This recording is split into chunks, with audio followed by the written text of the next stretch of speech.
회사 있을 때랑 지금 현재 개인 사업할 때랑 다른 건 정서적인 외로움인 것 같아요. 회사 생활할 때는 어쨌든 좋은 일, 안 좋은 일 여러 가지 많겠지만 정서를 같이 함께 할 수 있는 사람들이 되게 많잖아요. 우리 부서 사람들 아니면 다른 부서에 친한 동료들도 있고 선후배들도 있고 해서 화나는 일이 있다, 막 짜증나는 일이 있다, 아니면 오늘 조금 내가 리더분들한테 호되게 당했다라고 하면 끝나고 소주 한잔 할 수 있는 사람들도 있고 그런 정서를 달랠 수 있는 사람들이 있는데 개인 사업은 그렇게 할 수가 없어요. 나의 외로움, 나의 고통, 나의 스트레스를 함께 할 수 있는 사람이 단 한 명도 없어요.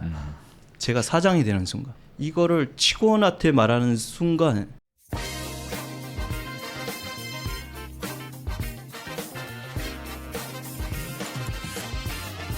대한민국 사장님들 안녕하세요. 15년째 사업하고 있는 공지원입니다. 자이든 타이든 회사를 나와 자기 일을 해야 하는 시기가 모두에게 점점 가까워지고 있는 것 같은데요. 그래서 오늘은 퇴사 후 생존을 주제로 이야기해 보려고 합니다. 저를 도와줄 보조 호스트 윤희원 대표님, 그리고 게스트 김정민 대표님, 신가재 대표님 모셨습니다. 반갑습니다. 반갑습니다. 안녕하세요. 안녕하세요. 우선 간단히 자기소개를 부탁드리도록 할게요. 저부터 한번 해볼까요? 저는 상업 공간을 기획하고 디자인을 하고 있는 반은 인테리어 업자, 또 반은 공간 기획자 공지원이라고 합니다. 저는 퇴사한 지는 한 5년 됐고 용산에서 난로연이라는 고깃집을 운영하고 있고 또 인스타그램에서 공부장이라는 계정으로 장사 이야기하고 있는 윤희원입니다. 반갑습니다. 건축과 인테리어를 열심히 하고 있는 아뜰리에소의 김정민이라고 합니다. 저는 럭키공이 유튜브 스튜디오라는 팟캐스트 스튜디오를 운영을 하고 있고요. 팟캐스트 공간 셋업 컨설팅도 하고 있습니다. 그리고 올해로 8년차 콘텐츠 제작 강사로도 활동을 하고 있습니다. 이름은 신가재시라고 합니다. 반갑습니다. 맞습니다. 사실 여기는 제 집무실인데 얼마 전에 신가재 대표님의 도움을 받아서 팟캐스트 스튜디오로 조금 변신을 해봤어요. 팟캐스트를 한번 해보고 싶었던 컨텐츠의 종류기는 하거든요. 근데 어떤 주제로 이야기를 할까 하다가 사실 팟캐스트는 많은데 이렇게 사장님들의 이야기를 직접 이야기하고 듣고 할 수 있는 팟캐스트는 많이 없더라고요. 그래서 이런 팟캐스트가 있으면 좋겠다라는 생각과 그리고 사장님들이 보통 자기 이야기하는 걸 좋아하시잖아요. 그래서 그런 측면에서 본인의 이야기를 할 수 있는 장이 되지 않을까 해서 이런 팟캐스트를 마련해 봤고요. 처음 주제로 퇴사 후 생존으로 잡아봤는데 여기에 대해서 다들 질문지를 먼저 드렸어요. 이 주제를 받고는 어떤 기분이 드셨는지에 대해서 한번 여쭤보고 싶어요. 윤현 대표님은 어떠셨어요? 퇴사 후 생존이잖아요. 퇴사 이야기는 사실 유튜브 찾아봐도 되게 이야기가 많더라고요. 근데 생존에 대한 단어를 쓰는 거는 되게 낯설었거든요. 근데 실제로 저도 퇴사하고 나서 대박을 꿈꾼다든지 성공을 꿈꾸기보다는 생존하려고 지금 한 5년 동안 버틴 것 같아요. 그래서 생존에 대한 이야기를 오늘 많이 하면 재밌을 것 같아요. 저도 그 주제를 받고 옛날 기억들이 굉장히 많이 떠올랐었고, 그리고 말씀하신 것처럼 저도 이제 매년 생존이라는 키워드를 걸고 계속 버티고 있다 보니까 재밌는 이야기들이 많이 나올 수 있겠다, 약간 그런 생각을 하면서 오늘 왔습니다. 저희가 첫 번째 주제로 회사를 꼭 다녀야 될까 이제 이 이야기를 해볼 거거든요. 퇴사는 언제 하셨어요, 대표님부터? 퇴사한 지는 한 5년, 6년? 2019년 정도에 퇴사를 했고. 네, 왜 하셨나요? 왜 했냐고요? 네. 이게 되게 무거운 사실은 이야기고 질문인데, 첫 번째는 회사를 한 7, 8년 다니고 퇴사했는데 5년 정도까지는 굉장히 진심으로 열심히 다녔고 한 5년 지나니까 어느 순간부터 내 스스로 불행하다라는 생각이 많이 들더라고요. 일도 재미없고 막 짜증나고 화나고. 그러니까 왜 그랬을까라고 생각해 보면 저라는 사람의 취향이 누군가한테 시키는 일을 받는 것보다 내 스스로 하는 일이 더 좋더라고요, 저는. 네네. 근데 회사라는 그 조직은 큰 조직이잖아요. 위에서부터는 뭐 회장님, 사장님, 대표님, 임원분들, 제 바로 위에는 팀장님들 계신데 위에서부터 탑다운으로 내려오는 그 일을 하는 게 어느 순간부터 이해가 안 되고 왜 저렇게 하지? 그때부터 그 일이 싫어지더라고요. 네. 그러니까 쉽게 말하면 머리가 커진 거죠. 그때부터 굉장히 불행했고. 네. 계속 이렇게 길게 얘기해도 돼요? 그럼요. 그냥 불행하셔서 퇴사했다 뭐 비슷할 것 같기는 한데 근데 뭐 저는 좀 이유가 다르기는 하거든요. 그러니까 저 같은 경우에는 한 1년 반 정도 다니고 이제 그만둔다라고 하고, 그만두고 나서 다른 데로 이직하겠다가 아니니까 5개월 정도를 더 일을 했어요. 근데 그 당시에는 20대였고 저는 그냥 순수하게 하고 싶은 거 하겠다라는 어떻게 보면 저 나름대로의 야망을 가지고 나왔는데, 생각을 다시 해보면 그 당시가 너무 힘들었던 것 같아요. 왜냐하면 첫 직장 직장이었고 제 개인 시간은 없고 제가 하고 싶은 일이 아니었던 것 같은 거죠. 그래서 하고 싶은 일을 해야겠다와 일종의 도피? 이제 이렇게 대사를 한 것 같긴 하거든요. 그리고 더 이상 회사를 다니면 쉽게 그만두지 못할 것 같아도 있었어요. 저 같은 경우에는 대표님보다 깊게 생각하진 않았겠죠. 어떻게 보면 못해 먹겠다 하고 그냥 과감하게 퇴사한 케이스고, 대표님은 7년 8년이라고 하셨죠. 네. 예, 그 시간이 정말 무거운 시간이니까 훨씬 더 어렵게 뭐 대사를 결정하지 않았나 싶기는 하고요. 제가 소장님 같은 경우에는 인연을 잠깐 설명드리면 직장인 때 만난 거죠. 직장인 때 만나서 한 2, 3년 정도를 보면서 계속 퇴사에 대한 고민을 하셨어요. 네. 사업을 하겠다가 아니었고, 그리고 준비를 많이 하신 편이잖아요. 준비를 많이 예, 했죠. 그래서 퇴사를 한 이유, 또 언제 퇴사를 하셨고 이제 그런 이야기를 들어보고 싶네요. 저는 이제 고민은 많이 했었었는데 실질적으로 퇴사를 해야겠다라고 결정을 한 상황은 아니었었어요. 퇴사를 하는 그 즉시 바로 창업을 했던 케이스이기 때문에 결정하는 과정이 사실 결혼을 해야겠다라는 결정보다 어려웠어요. 너무 스트레스가 많았어가지고 엄청 고민이 많이 됐었었는데, 저는 이제 직장 생활을 이직을 좀 많이 하는 그런 과정들을 많이 다녔습니다. 거의 한 평균 3년 정도 해가지고 직장인들은 많이 공감을 할 건데 369라고 하거든요. 3년, 6년, 9년마다 이제 이직의 그런 시기들이 고민이 될 건데, 저는 이제 자기 성장이 좀 우선이었던 것 같아요. 그래서 내가 이 회사에서 배울 게 없다라고 하면은 좀 그때부터 이직 각을 본다는 약간 그런 분위기로 해서 한 3년마다 이직을 했던 것 같거든요. 근데 이번에도 마찬가지로 제가 딱 이직을 하려고 했던 타이밍에 마침 가려고 했던 회사에 커리어 하이를 찍은 그 순간이었어요. 그 합격 그 통보까지 받아놓은 상태에서 제가 퇴직이라는 결정을 하게 된 이제 에피소드가 하나 있는데, 저랑 같이 프로젝트를 하시던 클라이언트 분이 한 명 있었어요. 직장 생활을 하던 도중에 같이 만나서 일을 하던. 근데 프리랜서를 하신 거죠? 맞습니다. 그런데 이제 그분이 내 머릿속의 지우개 다들 아시잖아요. 네. 그런 비슷한 영화를 찍으신 거죠. 저한테 이제 식사를 하자고 오셔서 제가 이직 준비를 하는 그 2주의 기간 동안 엄청나게 퍼포먼스를 열심히 보여드렸거든요. 그랬더니 이제 저한테 오셔서 다음 회사로 이직을 하시게 되면은 저랑 인연은 좀 이제 힘드실 것 같습니다 라고 얘기를 하셔가지고 이거 마시면 나랑 사귀는 거다 약간 이런 느낌으로 저한테 이제 어필을 해주신 거죠. 그래서 고민을 많이 했어요. 직장은 다음에도 갈 수가 있을 것 같은데 커리어를 훌륭하게 쌓아놓는다고 하면은, 근데 이제 이분이랑 인연이 틀어지게 되면은 회복하기 어려울 것 같다 라는 고민으로 엄청 고민을 하다가 결국에는 이제 창업을 하게 된 그런 케이스라고 봐주시면 될 것 같습니다. 어떻게 보면 퇴사를 하셨지만 그 직장 생활을 10년을 넘게 하신 거니까 네네네. 가장 그 무게감이 컸을 것 같아요. 맞습니다. 월급이라는 고정 생존 비용이 계속 들어오잖아요. 네. 거기에 이제 취해 있다 보니까 몸에 적응이 돼서 이 월급이 없어졌을 경우에 내가 이거를 만들어내야 된다는 그런 압박감이 굉장히 컸던 것 같아요. 신가지 대표님은 창업을 하신 거잖아요. 네네네. 근데 회사를 다니지 않으셨어요. 예. 어떻게 그렇게 결정을 하실 수가 있는지도 궁금하네요. 저는 그 처음부터 이런 일을 한 건 아니었고 처음에는 작곡을 했었습니다. 작곡을 하다가 모여 있는 팀 친구들하고 열심히는 했는데 성과가 그렇게 좋지는 않아가지고 서서히 그만두게 되고, 어떻게 해서든 먹고는 살아야 되니까 뭐 음악보다는 영상이 좀 돈이 된다더라 해가지고 영상 업계에 또 우연히 발을 들이게 됐어요. 그러다 보니 기존에 했던 주특기 그리고 뭐 영상 이런 거 합하다 보니까 총합이 이런 거더라고요. 결국 뭐 가장 잘할 수 있는 게 이런 거지 않을까 해서 자연스럽게 그냥 크게 무슨 어떤 계기가 있다기보다는 잘할 수 있는 총합들이 생기다 보니까 뭐 그걸 합치다 보니까 뭐 이런 일을 하게 됐습니다.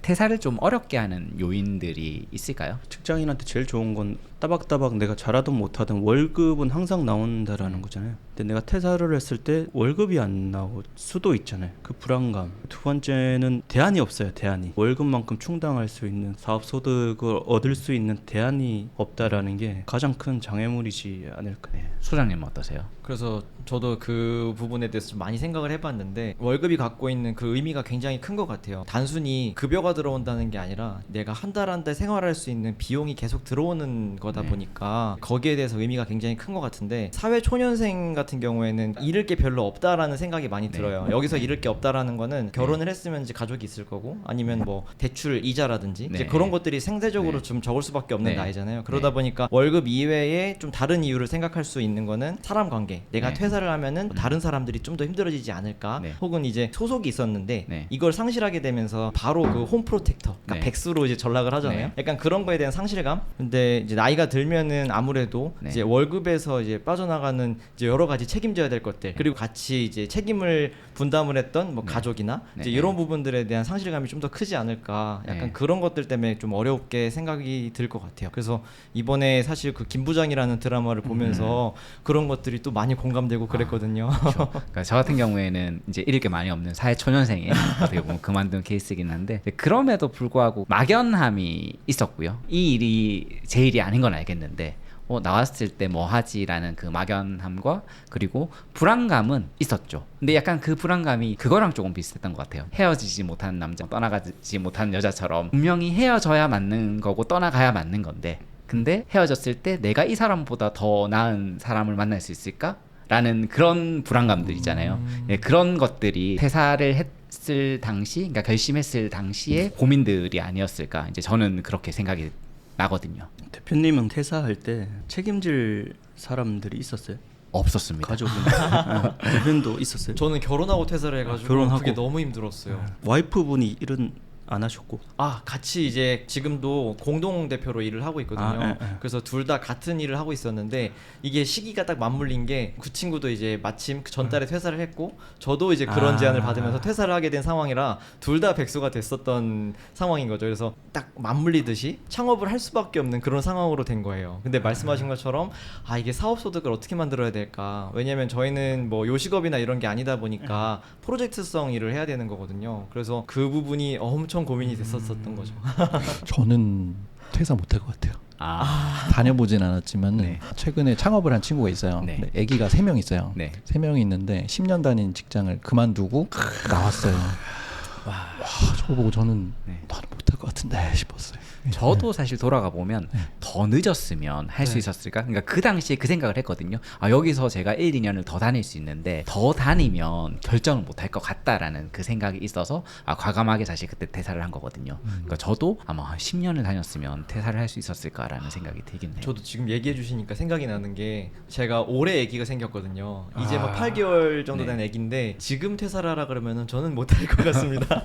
그 당시에는 제 와이프랑 네. 둘이 으쌰으쌰 해보자 이러면서 이런 마음으로 퇴사를 했는데 네. 와 지금 육아를 하면서 느끼는 이 감정들을 봤을 때는 못할 것 같아요. 대표님은 그때 퇴사를 결정하셨을 때 상황이 어떠셨나요? 저는 상황이 퇴사를 해도 돈을 못 벌어도 크게 지장이 없는 상황이었어요. 되게 좋은 상황이었어요. 네. 왜냐하면 와이프가 돈을 벌고 있는 상황이었기 때문에 또 와이프도 적극적으로 옆에서 뭐 해봐라, 너 하고 싶은 거 해봐라라고 하는 상황이었어서 부담감은 없었어요. 뭐 제가 자녀가 있는 것도 아니었고 크게 막 빚을 진 것도 아니어서 와이프분은 부담감이 없었을까요? 모르겠어요. 부담감이 있었는지 모르겠는데 네. 어쨌든 본인은 하고 싶은 걸 못해도 네. 너라도 한번 해보라라는 어. 심정이었던 것 같아요. 네. 응원을 많이 했어요. 그때 와이프가. 결혼을 잘 하셨네요. 그렇죠. 뭐. 저희 와이프도 그렇게 그랬을 것 같습니다. 회사를 다니는 게 잘 맞는 사람하고 회사를 다니는 게 잘 맞지 않는 사람 이런 게 좀 정해져 있다라고 생각을 하시나요? 저는 그 질문이 되게 애매하다고 생각을 하긴 했었어요. 왜냐면은 그 질문에 대해서 평상시에도 생각을 하거든요. 네. 왜냐면 이제 저희 직원들도 있다 보니까. 그런데 이제 약간 이것도 결혼 같다라고 생각이 드는 거예요. 왜냐면은 하필 그 회사에 내가 하필 이때 합격을 했고 하필 그 동료 직원들과 하필 네. 그 대표님이 네. 모든 톱니바퀴가 맞물려야지 이게 이제 좋은 회사가 되거나 네. 나쁜 회사가 되거나 약간 네. 이렇게 개인적인 판단이 되는 거거든요. 근데 저는 이제 개인의 능력치랑 그 회사의 적합도는 네. 완전히 다르다고 생각을 해요. 네. 그래서 톱니바퀴가 잘못 물린 회사에 갔을 때는 내가 무능력자가 될 수도 있는 거고 톱니바퀴가 잘 맞는 직장에 갔을 때는 정말 네. 날개 펼친 것처럼 좋은 네. 직장이 될 수가 있는 거라고 생각을 하거든요. 그래서 그런 거에 봤을 때는 맞는 사람과 안 맞는 사람을 두기에 약간 운이 어느 정도 따라야 되지 않을까. 네. 그런 게 생각이 좀 많이 듭니다. 왜냐면은 이게 제 경험담이긴 한데 네. 제 첫 번째 회사에서는 제가 엄청 주눅 들어 있었어요. 대리분도 있었고 과장도 있었고 그 다음에 바로 위에 이제 직속 이사님도 계셨었는데 제가 원래 잘하던 계획이나 네. 디자인이나 이런 네. 것들에 대해서 하루가 멀다 하고 계속 무시를 받다 보니까 네. 나는 이 길이 내 길이 아닌가? 이런 생각도 되게 많이 했었거든요. 그래서 네. 마음의 상처를 받고 다음 회사로 이직을 했었는데 네. 그때는 이제 상황이 어떻게 되는지 모르겠지만 저한테 권한들이 많이 생기는 일들이 일이 있었어요. 거기서 자연스럽게 조그마한 성취를 하게 되고 디자인에 대한 피드백도 직접적으로 네. 받을 수가 있었고 네. 이제 그런 경험들을 봤을 때 나는 좀 잘하는 것 같은데 라는 생각도 들면서 그런 경험을 비춰봤을 때는 직장인으로서 네. 잘 맞는 것과 안 맞는 것 약간 네. 그런 케이스가 좀 따르지 않을까 그런 네. 생각이 좀 들더라고요. 대표님은 어떠세요? 저도 이제 조직 생활할 때는 몰랐는데 지금 와서 제 회사 다닐 때 동기들이라든지 선후배들을 쭉 보면 이 사람은 회사 생활 참 잘한다. 이 사람은 참 회사 생활 안 맞는 것 같아. 이런 사람들이 보이거든요. 네. 그러니까 잘 맞는 사람은 어떤 사람이냐면 어쨌든 회사라는 거는 여러 사람들이 일하는 큰 조직이잖아요. 그 조직에 융화되는 사람들이 되게 잘 하는 것 같아요. 큰 각 없이 사람들하고 잘 지내고 하는 사람들이 회사 생활하고 잘 맞는 것 같고 그 사람들의 특징이 뭐냐면 팔로우십이 되게 좋아요. 아까도 제가 말씀드렸지만 일 시키는 거에 대해서 당연히 해야 된다라는 그런 팔로우십이 되게 좋고 근데 반대로 이 조직 생활이랑 회사 생활 잘 안 맞는 사람들은 저처럼 팔로우십이 좀 부족해요. 내가 무조건 그냥 리더가 돼야 되고 내가 시키는 사람이 돼야 되고 위에서 내려오는 일에 대해서 반감을 가지고 반항심을 가지고 하는 사람들은 조직 생활이 좀 안 맞는 게 보이더라고요. 저는 관찰자로서 그냥 막연하게 생각했던 게 있는데 예민하지 않고 무던한 친구들이 좀 오래 견딘다라고 생각을 했었거든요. 네. 생각을 했었는데 그 친구가 제가 아까 잠깐 말씀드린 애기 셋 있는 친구가 제일 빨리 퇴사했어요. 이 친구는 제가 초년생일 때만 해도 네. 전혀 문제가 없다라고 얘기를 했었거든요. 회사 생활 너무 잘 맞고 좋다고 나는 잘 맞는 사람인 것 같다라고 네. 얘기를 했는데 제일 빨리 퇴사하고 나서 물어봤어요. 왜 그랬냐고 하니까 말씀하신 것처럼 운이 작용을 해서 상사가 바뀌었는데 상사 바뀌고 나서 도저히 못 견디겠다고 이건 안 되겠다 싶어서 그만뒀다고 하더라고요. 저 같은 경우에는 그때 그만두지 않았으면 회사를 계속 다녔을 것 같다라고 얘기를 하지만 사실 언젠가는 그만뒀을 사람이라고 스스로를 생각을 해요. 근데 그게 아까 대표님 말씀하셨던 그냥 팔로우십하고 연관이 있는 것 같아요. 저는 잘 따라가는 것도 하겠지만 그게 제 직업이라고 하면 근데 어쨌든 좀 주관에 의해서 결정을 하고 그게 이제 실패하더라도 그 리스크를 감수하고 이제 이럴 종류의 사람이다라고 스스로를 생각을 하거든요. 이제 그런 측면에서는 언젠가는 나왔지 않았을까라고 저 스스로를 생각해요. 이제 그렇게 생각을 하다 보면 회사를 그래도 좀 다닐 수 있는 성향을 가진 사람과 회사 생활은 어려워라는 그런 성향을 가진 사람이 좀 나눠져 있지 않나. 회사를 좀 나오고 나서 이제 알게 된 회사의 역할이 있을 것 같아요. 저 같은 경우에는 회사를 나오고 나서 회사가 그리워지기도 했거든요. 어떤 부분들이 있었냐면 제가 공릉에 당시 살았는데 공릉 곱창이 유명해요. 막창인가요? 공릉에 곱창이 유명한데 곱창집에서 사람들이 모여서 술 마시면서 떠들고 있는 모습을 계속 밤마다 보는데 그게 너무 부러운 거예요. 그러니까 으쌰으쌰 하는 사람들이 없어진 거죠. 이제 그런 측면에서 저 같은 경우에는 일종의 뭐 단합, 협력, 그 시너지 이제 이런 것들이 제가 회사를 나오고 나서 알게 된 일종의 회사의 역할이었거든요. 근데 다른 측면에서 회사의 역할들이 어떤 것들이 있었는지 궁금하네요. 저는 창업을 바로 하면서 느꼈던 게 이제 얘기해 주셨던 것처럼 원래는 팀원이 있었는데 모든 일을 제가 처리를 해야 되는 순간이 왔잖아요. 그러니까 그런 부분에서 많이 그리웠었던 게 있었고 그리고 제일 공감이 됐던 거는 회사는 보호막이었어요. 이게 이 보호막이 사라지고 제가 이 야생에 홀로 딱 던져졌을 때 너무 춥더라고요. 단편적인 예로는 회사에서 실수를 하면은 어떤 회사에 누구 과장 약간 요런 식으로 해가지고 책임에 대한 리스크가 한번 중화가 되거든요. 근데 이제 제가 필드에 나와서 실수를 하게 되거나 뭐 시행착오를 겪게 되면은 바로 제가 직접적으로 그걸 부딪혀야 되니까 그 보호막이 너무 그립더라고요. 대표님은 어떠세요? 저도 아까 대표님 말씀하신 거하고 비슷해요. 회사 있을 때랑 지금 현재 개인 사업 할 때랑 다른 건 정서적인 외로움인 것 같아요. 회사 생활할 때는 어쨌든 좋은 일, 안 좋은 일 여러 가지 많겠지만 정서를 같이 함께 할 수 있는 사람들이 되게 많잖아요. 우리 부서 사람들 아니면 다른 부서에 친한 동료들도 있고 선후배들도 있고 해서 화나는 일이 있다, 막 짜증나는 일이 있다, 아니면 오늘 조금 내가 리더 분들한테 호되게 당했다라고 하면 끝나고 소주 한잔 할 수 있는 사람들도 있고 그런 정서를 달랠 수 있는 사람들이 있는데 개인 사업은 그렇게 할 수가 없어요. 나의 외로움, 나의 고통, 나의 스트레스를 함께 할 수 있는 사람이 단 한 명도 없어요. 제가 사장이 되는 순간 이거를 직원한테 말하는 순간 직원들은 전혀 공감 못 해주거든요. 그러니까 얘기할 사람이 없는 거죠. 혼자서만 이렇게 막 그냥 네. 감당을 해야 되고 아니면 주위 사장님들하고 이야기하기에도 사실 이 자영업 생태라는 게 사장님들하고 얘기해봐야 뭐 그냥 술 먹고 끝나는 것밖에 안 되는데 그런 부분에 있어서 외로움이 정말 크다. 회사 생활을 저는 찍먹을 했지만 소장님과 이제 대표님은 오래 하셨는데 회사에서 배운 것들이 있다면 어떤 것들일까요? 아무래도 저는 업무 프로세스에 대한 체계들 이제 그런 것들을 좀 많이 배웠던 것 같아요. 그리고 사회초년생이다 보니까 비즈니스 매너, 예의 이런 것들에 대해서 많이 배울 수 있는 부분들이 아닌가 그런 생각들이 많이 들어요. 사실 그런 것들을 안 배우고 바로 제가 필드에 나왔을 때는 이 클라이언트와의 말하는 오 약간 이런 것들이 다 이제 계약에 이제 연관되는 것들이거든요. 근데 이제 회사에서 네. 보호막 안에서 먼저 연습을 했기 때문에 많이 좋은 경험들을 하지 않았을까 그런 생각들을 좀 하고 있습니다. 대표님 어떠세요? 저도 회사에서 배운 게 되게 많죠. 저도 회사 하나 다녔거든요. 네. 제가 주로 했던 일이 뭐냐면 여러분들 다 아시는 초코파이, 오징어 땅콩, 포카치 과자 파는 회사에 오래 다녔어요. 네. 근데 거기에서도 소비자와 관련된 직접적인 일을 했거든요. 영업 전략을 짠다든지 유통 전략, 브랜드 전략, 전략과 기획과 관련된 네.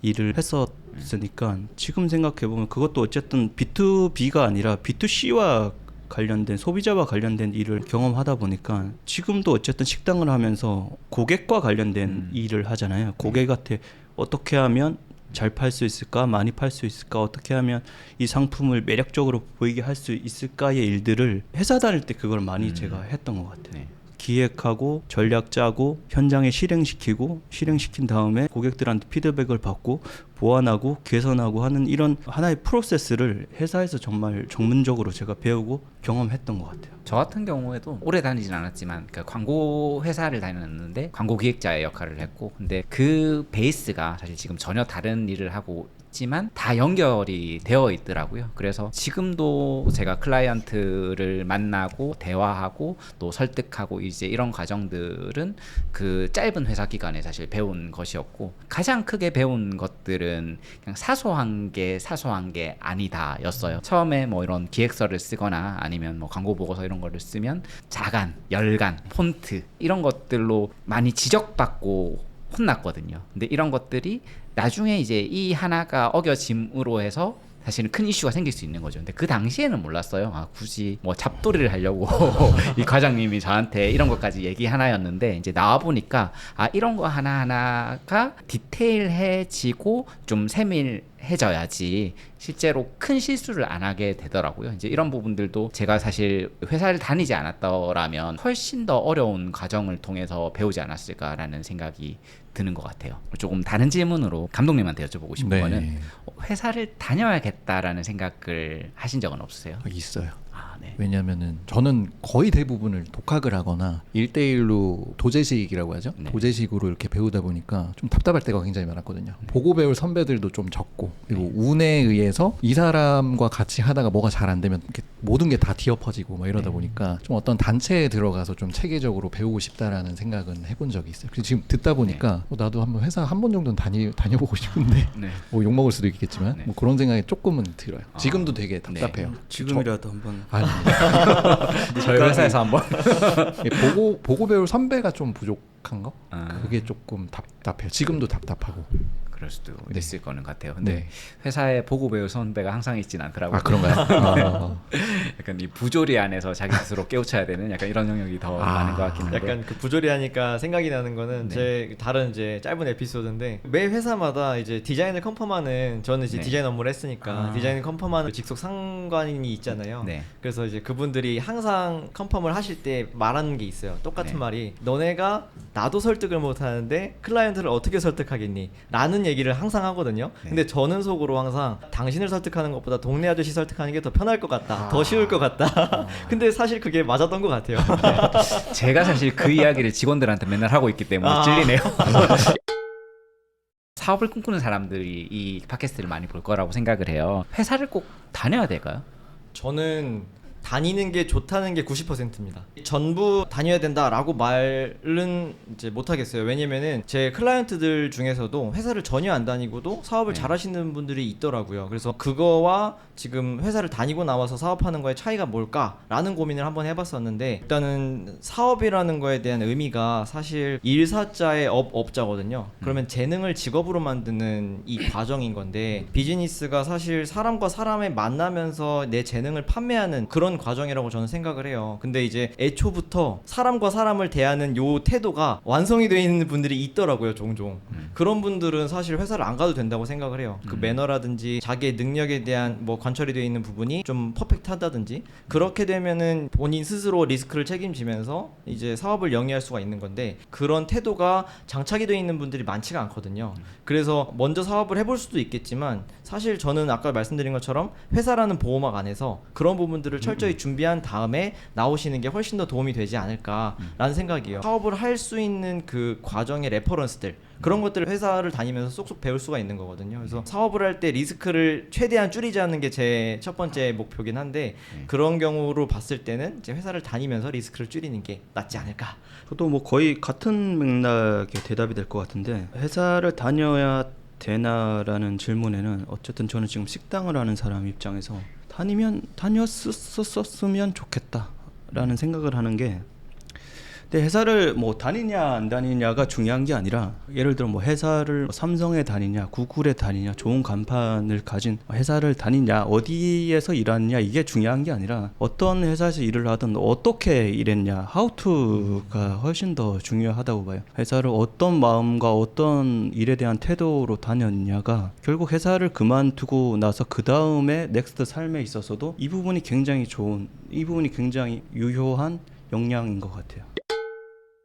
요즘은 저는 뭐 꼭 다니지 않아도 된다라고 생각을 하기는 해요. 근데 다녀보면 좋은 거는 남의 돈으로 뭔가를 해볼 수 있다. 이게 그렇죠. 정말 사업하면서 네. 큰 영역인 것 같아요. 네. 어차피 사업을 하게 되면 본인 돈으로 다 리스크를 감당하면서 해야 되거든요. 그러니까 남의 돈으로 뭔가를 해볼 수 있다는 것 같고, 근데 요즘에는 워낙 들을 수 있는 정보, 배울 수 있는 곳들이 많으니까 바로 빨리 시작을 해서, 왜냐하면 회사를 가는 순간 저희는 나왔지만 다시 나오기가 쉽지 않다라고도 생각을 하거든요. 이제 그래서 빨리 해보는 것도 나쁘지 않지 않나, 그렇게 생각이 들기도 하네요. 회사를 안 다니셨어도 지금처럼 잘 됐을 거라고 생각하세요?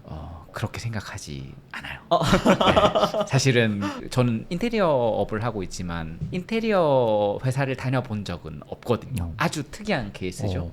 근데 그 앞에 광고 회사에서 일들을 해보지 않았다라고 하면 이 회사를 못 만들었을 것 같아요.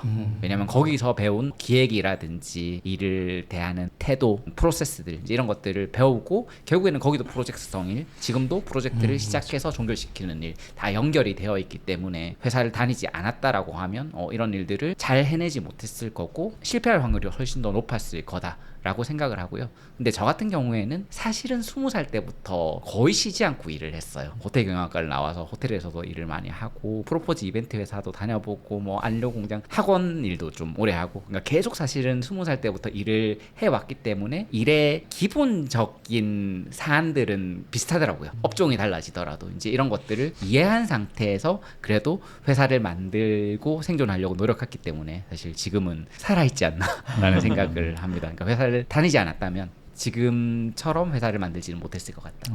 답인 것 같습니다. 모두에게 한번 여쭤보고 싶은 질문이 하나 생겨가지고, 내가 준비를 열심히 했기 때문에 운이 따라오는 건지, 아니면 운이 먼저 와서 내가 이제 사업을 생존을 할 수가 있는 건지, 네. 어떻게 생각하시는지 약간 궁금하더라고요. 그럼 사실은 그 질문이 주제 2로 넘어가면 있어요. 그러니까 첫 번째 이제 주제가 좀 회사에 대한 이야기를 하다가 네네네. 여서, 그러니까 제가 딱 그 지점들을 다시 한 번 더 그때 말씀을 드릴게요. 알겠습니다. 질문해 주시면 더 좋지 않을까 싶긴 합니다. 네네.